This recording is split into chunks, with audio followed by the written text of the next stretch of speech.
నమస్తే అండి. రాష్ట్రంలో మహిళలపై అత్యాచారాలు జరుగుతున్నాయని చెప్పి వైసీపీ నాయకులు చాలా దీన్ని పోస్ట్ చేస్తున్నారు. దాన్ని బట్టి మీరు ఎలా చూస్తారు? అత్యాచారం అంటే ఏంటో అసలు వైసీపీ గవర్నమెంట్‌కి తెలుసా అండి? మహిళల పట్ల గత ప్రభుత్వంలో ఎంత అమానుషంగా ప్రవర్తించారనేది వాళ్ళ కళ్ళకి కనిపించట్లేదా? దిశ చట్టం అని చెప్పేసి ఒక చట్టాన్ని తీసుకొచ్చారు. ఆ చట్టం ఎంతవరకు అమలైందో వాళ్ళకి తెలీదా? ఎంతమందండి రోడ్డున పడి అసలు ఒక చెల్లిని వేధించారని చెప్పేసి ఒక బీసీ బాలుడి మీద అక్కని వేధిస్తున్నాడని చెప్పేసి ట్యూషన్‌కెళ్ళే పిల్లోడి మీద పెట్రోల్ పోసి తగలబెట్టిన రోజులున్నాయి. ఒక బాలుడి మీద. అలాంటి వాళ్ళందరినీ కూడా వదిలేసి ఇప్పుడు ఈ ప్రభుత్వంలో మహిళలకు రక్షణ లేదు అనంటే తెలుగుదేశం ప్రభుత్వం అంటేనే మహిళల పక్షపాతి ప్రభుత్వం.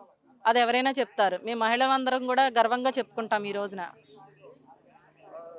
గత ప్రభుత్వంలో జగన్మోహన్ రెడ్డి గారు మహిళలంటే మా అక్క చెల్లెళ్ళు వాళ్ళకి మేమిచ్చే పథకాల నుంచి వాళ్ళు ప్రశాంతంగా ఉంటున్నారని చెప్పి హామీ నిజంగా జరిగినాయి అంటారా?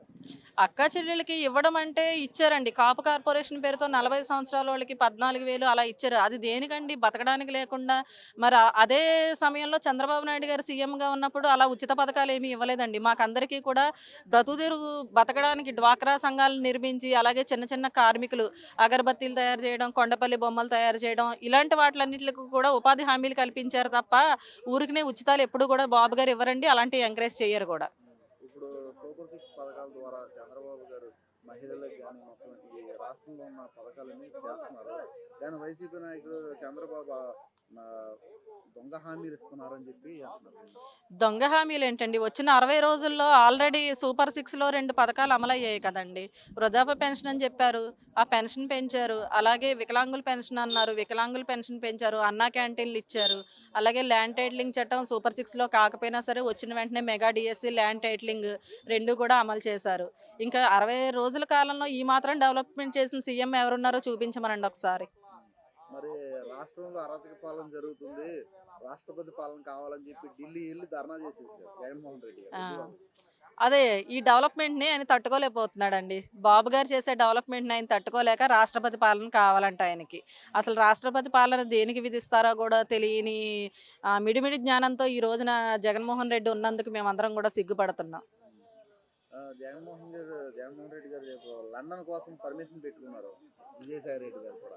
మరవునండి. ఇప్పుడు దొంగలు దొరికిపోతుంటే పారిపోకపోతే ఏం చేస్తారండి? ప్రభుత్వ ఖజానాలన్నీ ఖాళీ చేసేశారు. అలాగే గవర్నమెంట్ ఆఫీసుల్లో సైతం వాళ్ళ అరాచకాలన్నీ బయటపడతాయని చెప్పేసి చదలబడుతున్నాయి, అయి పడుతున్నాయి, ఇయి పడుతున్నాయి అని చెప్పి ఫైల్స్ సైతం అన్నీ కూడా దగ్ధం చేసేస్తున్నారు. ఎలాంటి ఎవిడెన్సు లేకుండా.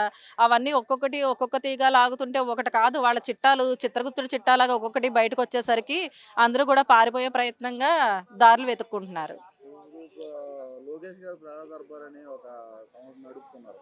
కానీ ఈ సంస్థకి ఎవరు వచ్చినా కానీ ల్యాండ్ ఇష్యూలు ఎక్కువ వస్తున్నాయి. ల్యాండ్ ఇష్యూలు అనంటే మీకు గత ప్రభుత్వంలో తెలియంది కాదు. ప్రతీదీ కూడా పాస్‌బుక్కుల మీద కూడా రాజముద్రకు బదులుగా జగన్మోహన్ రెడ్డి ఫోటో వేయించుకుని, అతను సైకోతనం చూపించుకుని, ల్యాండ్ టైటిలింగ్ పేరుతో ప్రతి చోట కూడా భూ కబ్జాలు ఎక్కువైనాయండి. అవన్నీ కూడా ఆ ప్రభుత్వంలో ఎవరైనా చెప్పుకున్నా సరే, ఎటువంటి అధికారులు కూడా దాన్ని పట్టించుకోలేదు.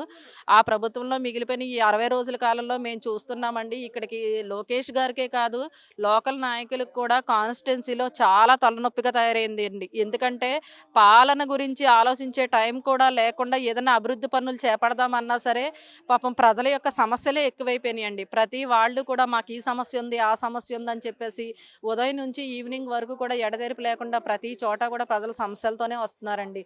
అంటే మేము అందరం కూడా అనుకున్న ఈ 5 సంవత్సరాల కాలంలో ప్రజలు ఇన్ని ఇబ్బందులు పడ్డారా అని అనిపిస్తుంది వాళ్ళందరినీ చూస్తుంటే ఈ రోజున.